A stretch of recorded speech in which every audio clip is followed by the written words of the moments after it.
are Gospel of Fire, man. Let me tell you, when he says he'll meet you, you show up wherever he says he'll meet you. I'm here with the Godfather of Jiu Jitsu, Renzo Gracie. He just called me old in a very nice way. No, man. Renzo, how do you do it? Because the rest of us, we walk in the school today, right? And we see the guy in the wheelchair up at the top of the steps. And everyone says hello and then walks by. And all of a sudden you hear this noise upstairs, right? You hear this noise and this laugh, and you're like, oh, Renzo's here. And you're not only here, man, but you sit down at the top of the steps because the guy can't get down, you know? And the rest of us, who are decent people, right? Good people, hello, walk by. But somehow, Renzo, how do you do that, man? Because you're carrying the guy down the steps. Man, it's like if you walk into my door, I don't care if you're a homeless guy. You know, I'm giving you the exactly same attention that I give to anybody else here. And sometimes I'll give even extra if I see you need more attention than the other. And I act like this with everybody, you know, like I walk in my block here, everybody comes out, the owners of the stores come out to say hi to me. You know, it's a funny thing, and I can't change. This is me, you know, and I'm always worried about people feeling good wherever I am. And today I saw the kid up there. He want to come and see jiu-jitsu. He actually want to train. Yeah. And he just asked if I want to train with him a little bit. I know for sure he wants to take a picture. So I'm going to, after we finish here, I'm going to put my gear and take a picture with him. Even though I'm late, I need to do some stuff. But I can't help, you know. It's like, you know, I believe I understand people's dreams. I understand people's wishes. And, you know, I saw how happy he was when I said, my man, come on. Let's see if you're a good jiu-jitsu guy, take my back and I'm taking you downstairs. I'll get someone to bring your wheelchair. Don't worry about that. And he's down here training, sitting down with us, and he's going to put his gear and come to sweat with us a little bit. Man, and you've been doing this your whole life, because I can remember for me, when I came, I think it was a brown belt the first time I came. You had no clue who I was, you know? And the next thing I know, you're like, man, you need to come more. You know, and but you do this with everyone. Like, is this like, how do you keep that up? Like, when do you get tired? I never get tired. You know, it's like I love to motivate. Actually, yesterday I went in one of my students' house to get him and to bring him here. Yeah. You know, I heard he was a little depressed. He was taking some medicines. He wasn't feeling good. I knock at his door and I drag him here. So he trained yesterday, and I told him I was going to give you a break to him today, but tomorrow he should be back here, otherwise I'm coming back. But the funny thing is, I'm the teacher here, and I know everybody, even though I cannot remember a name. If you don't have your name in your gi, I can't remember, but I never forget the face. Yeah. And I never forget how you feel when you were around me. You can never fake that to me, you know? And I try to make everybody feel good, everybody feel welcome. Jiu-jitsu is already not an easy sport. It's a tough. You leave your heart there. You know, and if you have a douche as your teacher who act like he's superior, that he's, you know, that he tells you how it has to be done, but he doesn't do it. You know, I want to see who outdo me. That's what I want to see. That's why I have 1,500 students on this academy alone. Yeah, you have a more than 50. Yeah, this academy alone, sure. But Renzo, come on, everyone's your student, right? I know, but it's amazing. It's hard to explain to people what it's like to be around you, right? Because no one, it's like you treat everyone else like they're Renzo Gracie. It's true. It's true. You know, you're like, God damn, that was amazing. I treat them as I wish they treat me. So it's exactly that. And it's even funny sometimes because I'm so open and I approach everybody with a smile, giving them a hug. Some people get very stiff. They say, what is this? You know, they get, you know, what this guy wants. You know? And in reality, I don't want nothing. I want to give you a good moment in this amazing place that is my academy. And so you moved here, right? But Brazil wasn't like that necessarily. You know, like when you came up training, like it was war. Very hard. Like I grew up in a school that was 10 people training together. 10. We almost kill each other every day, you know, and we didn't have, jiu-jitsu wasn't that popular, but the Gracie family was. And it was like, when I left Brazil, in reality, in 2 days, I could be sitting in front of the president of my country talking to him. I used to teach his kids, you know, I had access to any level of government or any level of company in the country. I could reach them in a couple of days. And then suddenly I moved here, and with my accent, they thought I was a dishwasher. You know, like. So how did you make that happen here? Because like a lot of people, Renzo, get stuck, man. Yeah. Right? A lot of people, like you just said, like your students, you know, depression. I have anxiety. I suffer from anxiety, you know.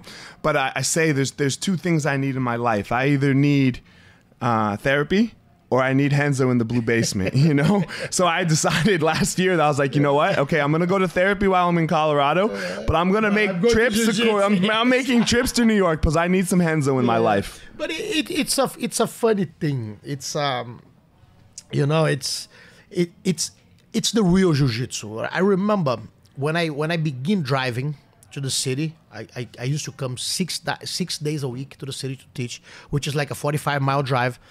Before I used to come by train, and I used to talk. I love the train because I would talk to everybody, even though people sometimes thought that I was a weirdo, a strange guy talking to them. But in the end, I made so many friends, you know. Until today, I go in the train, they come say hi to me. They don't charge me the ride. The people that work at the train, they look, Hans, it's you! And they don't charge me the ride. But when I got a car and I began driving, I refused to get an easy pass. Because I see the people working at the booths, and I say, well, people normally don't say hi to them, they don't talk to them. My ex-partner used to mistreat them a lot, and I feel sorry for them. He used to claim, oh, they get overpaid because they get paid accordingly to whatever they collect, you know. And I say, well, it's good for them. Imagine the job of sitting there, collecting money and giving tickets away. So every time I would get in a huge line just so I could say hi to whoever was working there. You know, I would talk to them, I would joke about the weather. And the first time that I try to do that I go in the line, I get in there after, if he had an easy pass, it would be quick, I just go right through. I go in line, I wait until I get there, and then I start talking to her. She completely ignores me. She make a face and turn away. I was so angry and insulted because I was so nice to her, you know. And then I drove off. You're wasting your time. Yes. Yeah. You're doing this just for her. I drove off, and I was angry, very angry. Because I'm aggressive by nature. The first thing that comes when I get insulted is anger. And immediately I say, no, you know something? If I change, she changed me. I'll keep doing the same and I'm going to change her.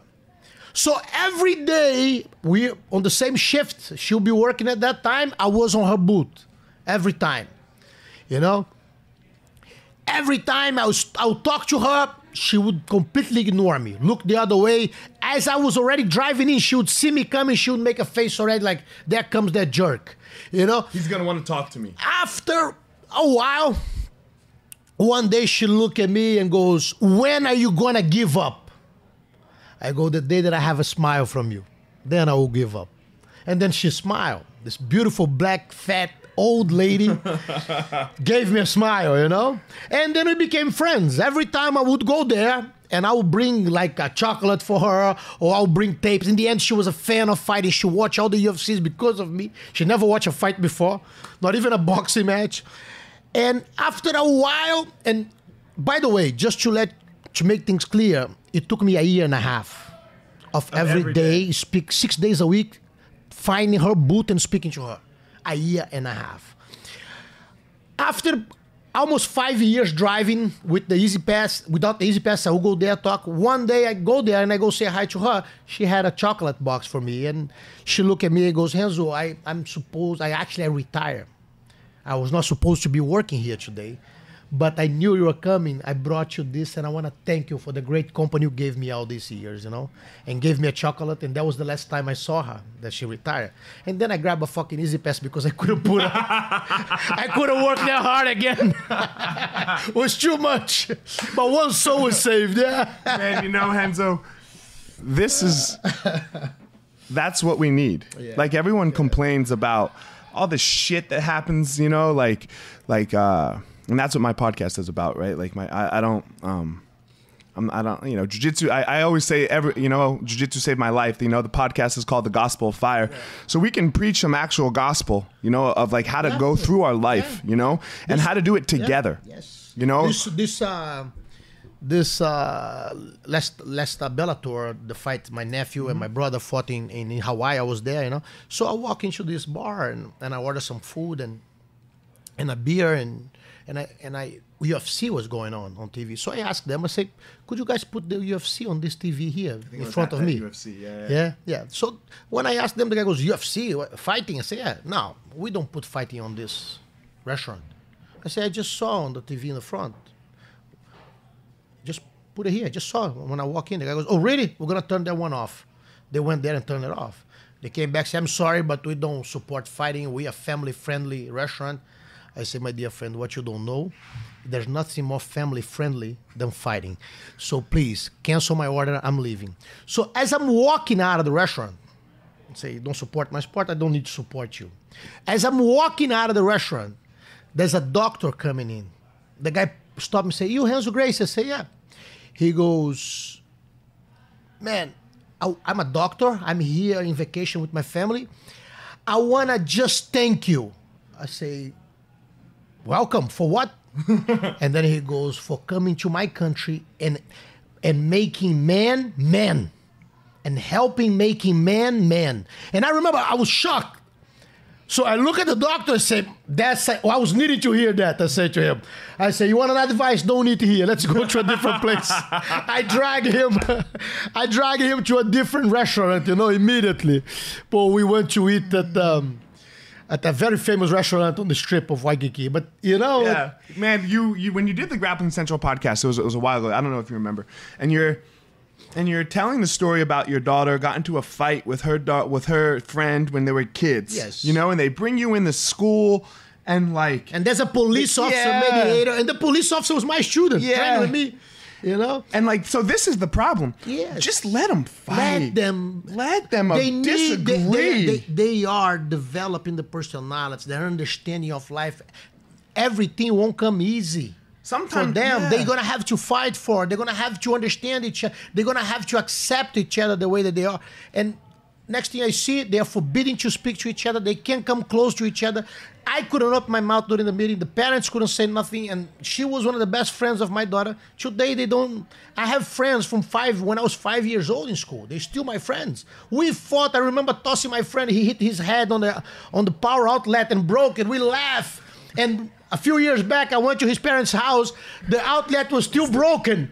And his parents said to me, the reason why we never switch, because this always reminds us of you. It's what we need. It's life. We're going to fight. Yeah, you're going to have to, you better learn how to fight. Yeah, of You course. better learn how to survive a little How bit. to struggle, how to conquer, how to wish. And people are taking this out of the kids today. It's a joke. It's a joke. And the kids think they deserve everything. They show no love, no hard work, When I begin working, I was actually, the first time I worked, I was 8 years old. I began shining shoes, And that was, one day I'm going to write a book about these episodes. It was unbelievable. And then at 11, I was collecting balls from tennis court, And I remember back then I developed a system that I got a PVC pipe, and I would get the balls inside, so it made much easier my life and very efficient. So everybody hired me to collect the balls. I was just at this ping pong place called Spin in the city. And I had my heard kids, about it, yeah. And they go around and they have this almost, it's not a PVC pipe, but it's this net. It's a net. They have it now, yeah. And my kids were enamored with it. They're like, oh, Dad, look at that. They collect everything very quick. And then they put them back. It's fine. And then they put them back in the basket so you can play with. Yeah. Back then we didn't have this. This was like 1978, 79. So it's. So that podcast that you did on that, it really touched me because you hit on so many points that I think it's just a huge problem, And I remember in the end, even though they forbid me to say anything before the meeting was over, I look at the police officer. That was my student. Right. He trained me. I said, "Can I just say one thing?" And he goes, yes, go ahead. The principal, everybody's in the room. I look at the kid and I said, look, let me explain to you. I'll be always your Uncle Renzo, like I always was. Anytime you have a problem, you can come and knock on my door at any time of the day or night. And I'll be there for you. The difference with you and most people is you mean it. Yeah. Knock on my door, he got cover. I'm opening. It can be 3 o'clock in the morning. I don't care. So that's the reality. And I remember the surprise on everybody's face. On the principal, I have the principal of that school. My kid is 25 now. Yeah. I have the principal still calling me to ask how I am. Hey, so how's everything? How's life treating you? What have you been doing?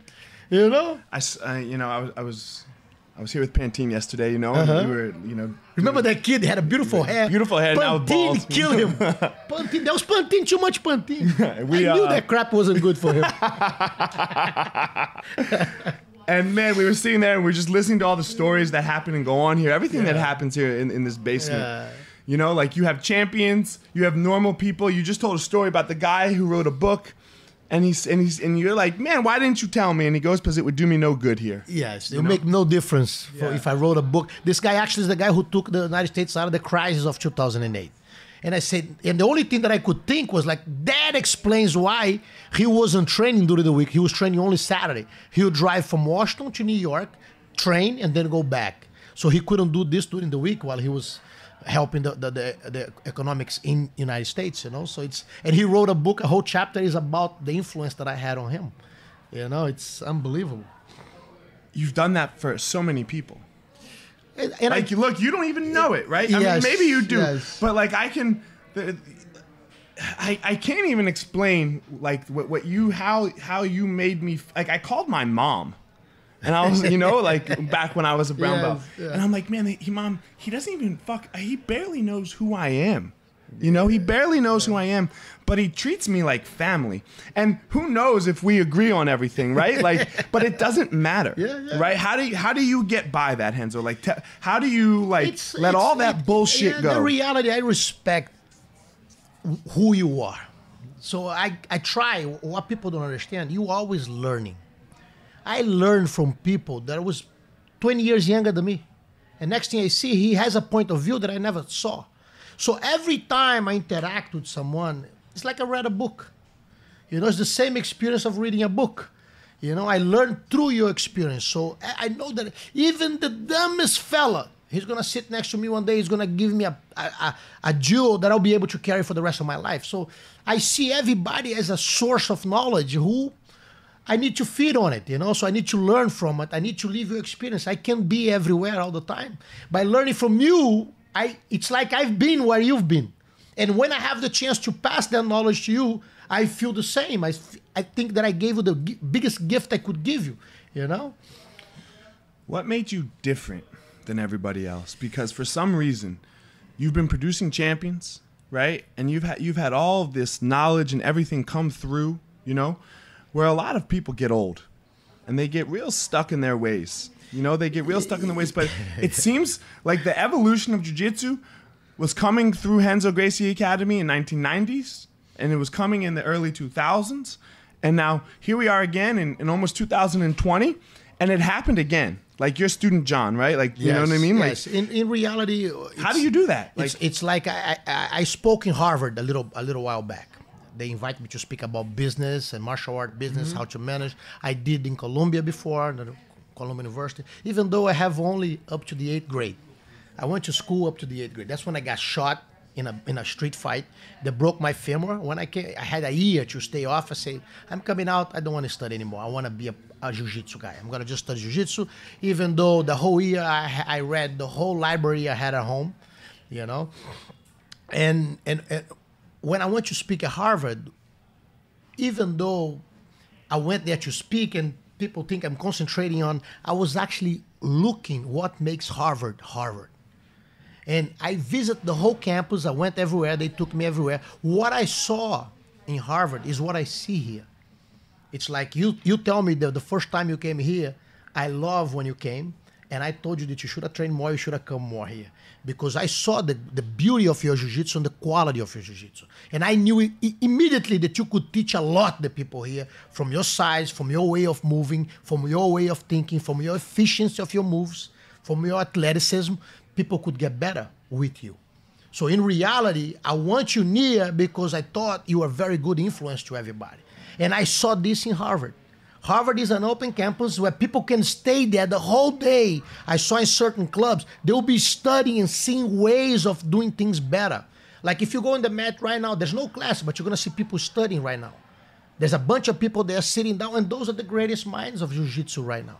I have to be honest, there's no jiu-jitsu with the same quality like the one that we have here. None. It's impossible. None. It's impossible.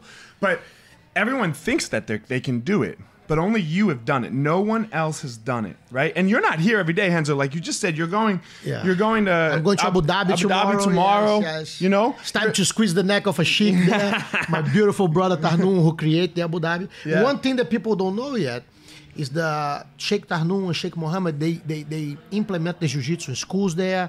They put it in the military. They put, now it's just passed a law. It's mandatory. They have 150,000 jiu-jitsu practitioners on the country. Among those, 50,000 women, which is unheard in a Muslim country. Yeah. You know, I was there. They're not allowed all to do- the girls came over to hug me, and they were like, Coach, Uncle Renzo. They all hugging me, you know, and they don't wear the thing on their head now. And I asked him, how is this possible? He goes, this is jiu-jitsu. Jiu-jitsu is changing our habits, our way of life. It's making us better. So the last competition, they had 12,000 competitors. 150,000 people doing jiu-jitsu means 12% of the whole population of the country. Man. You know, it's amazing. My kids, like I have rules for my kids, you know, and rule number 1 is they have to do jiu-jitsu. And they ask me why, like, Dad, why is that rule number 1? Why isn't it like something else? And I said, because, man, if you can explain something to me that will make you a better human being than jiu-jitsu, then you're off the hook. Then you don't have to do it, you know? But until that day, until you can say, hey, Dad, this is better than jiu-jitsu, you have to do jiu-jitsu. Definitely. Like, you know, because it just teaches...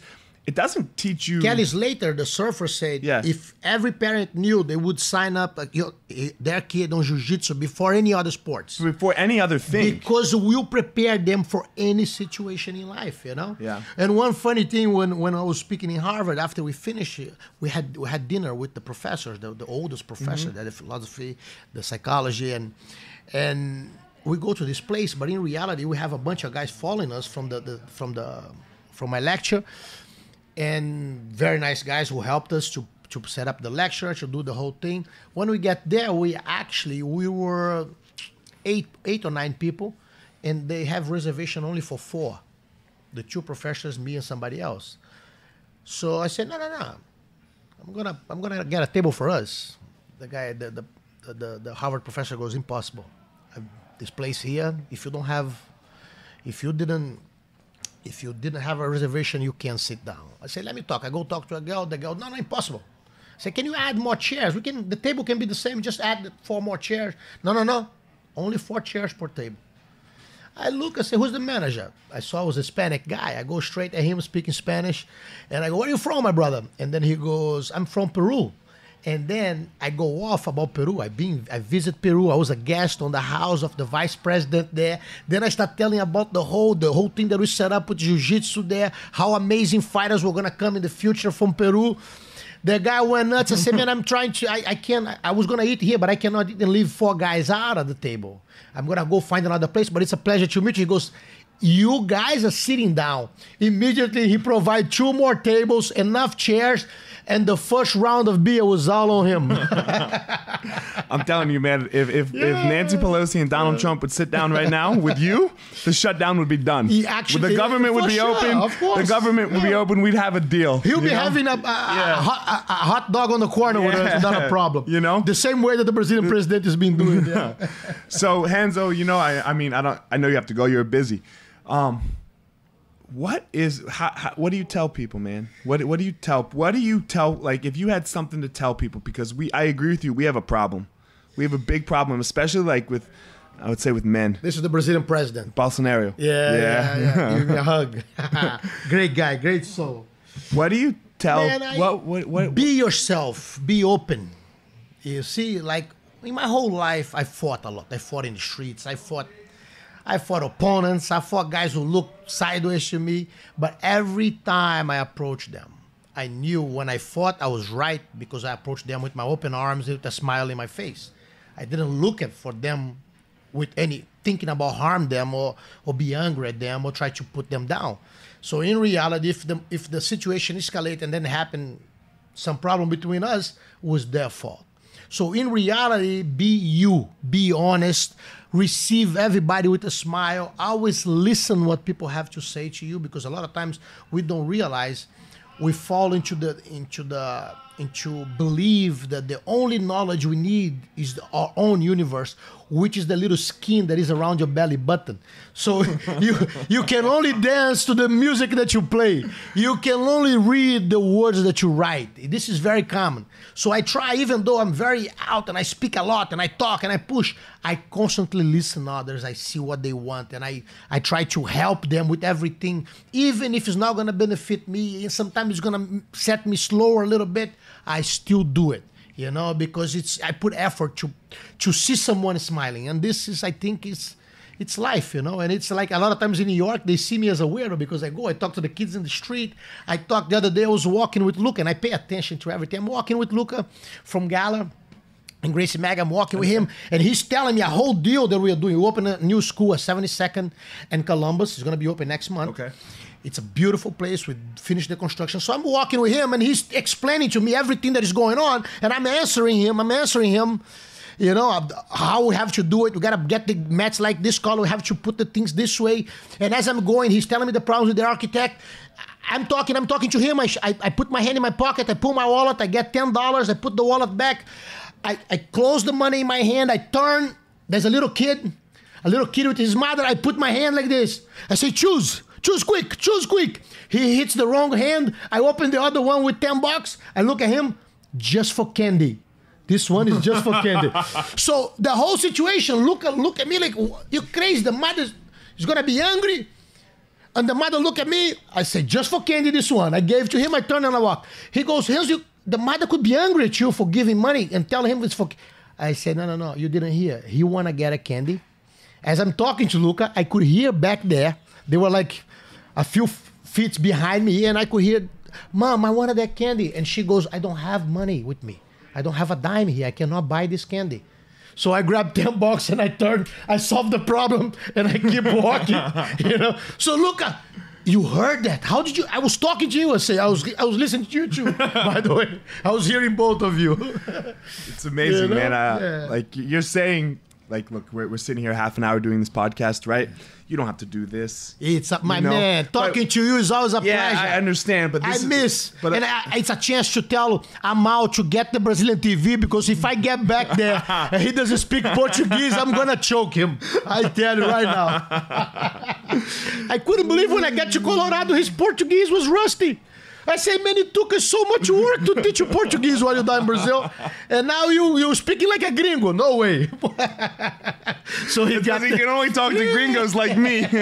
So then he got back his TV channel. You know, and it's finally his Portuguese is back. I think it's the kids, right? He had to have kids because he wants his kids to talk Portuguese and understand Portuguese. That's what I told him. Only speak Portuguese in the house. Yeah. You give an advantage to your kid. You learn Portuguese well. You're going to speak French well. You're going to speak Italian and Spanish, you know. Look at me.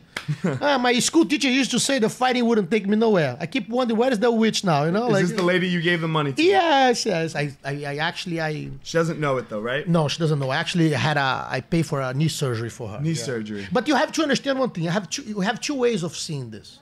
Maybe I was helping her. Tell the being story kind. real fast so that people that don't know. Maybe I was being kind, or maybe I actually want my enemies to live long life, to see me succeed.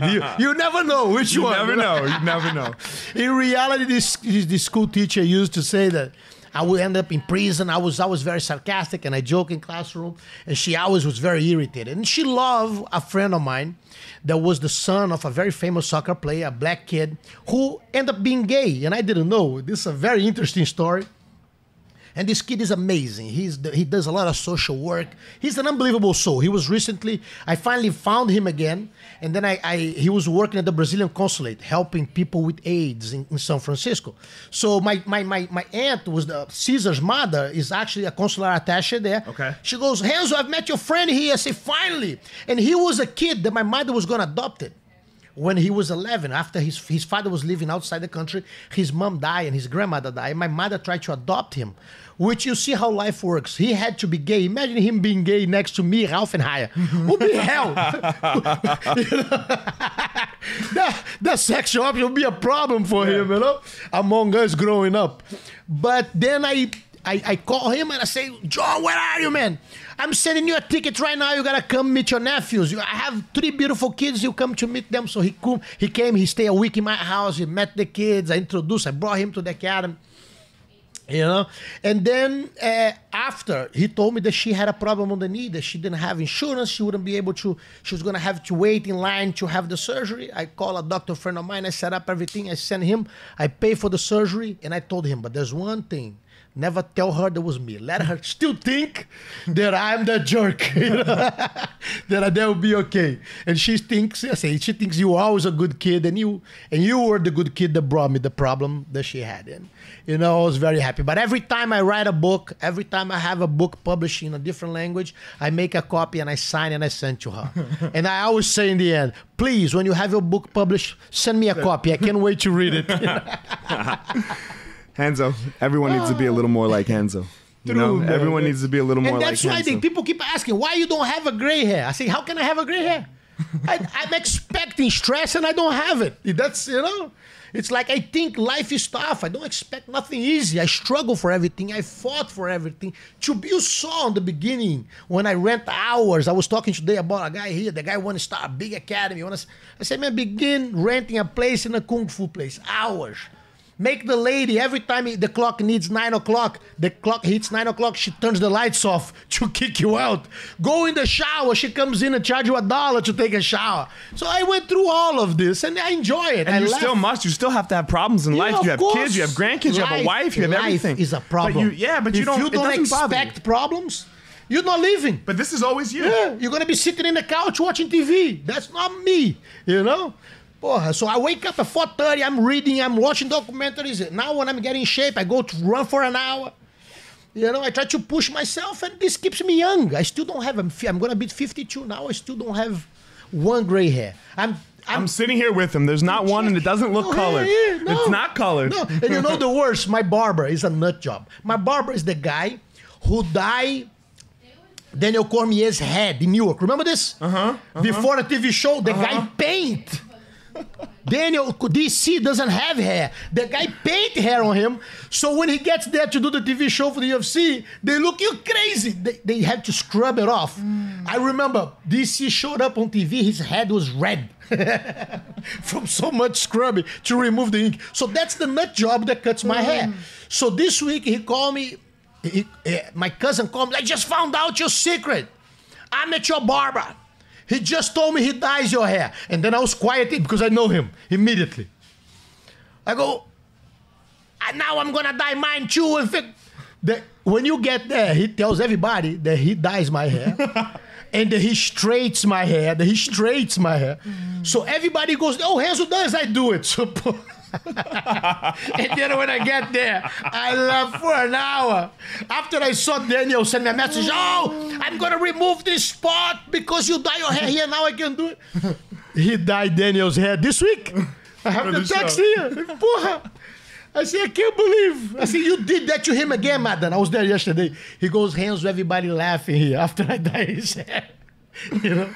Man, everyone, look, you need therapy or you need Renzo. You know, make one of them happen. Make one of them happen, you know? Renzo, thanks for doing this with me. I can't thank you enough. Eliot. It's a pleasure to be here with you. Send a big hug to all our boys in Colorado. And I'm coming over soon. We'll have you. To grab a bite with you guys, go laugh, joke, and train some jiu-jitsu, po. That'll be a pleasure, po. Man, there's no one like you, man. There's the world can't thank you enough. Thank you, brother. Yeah. Thank you, Thank you, Renzo. Thank you.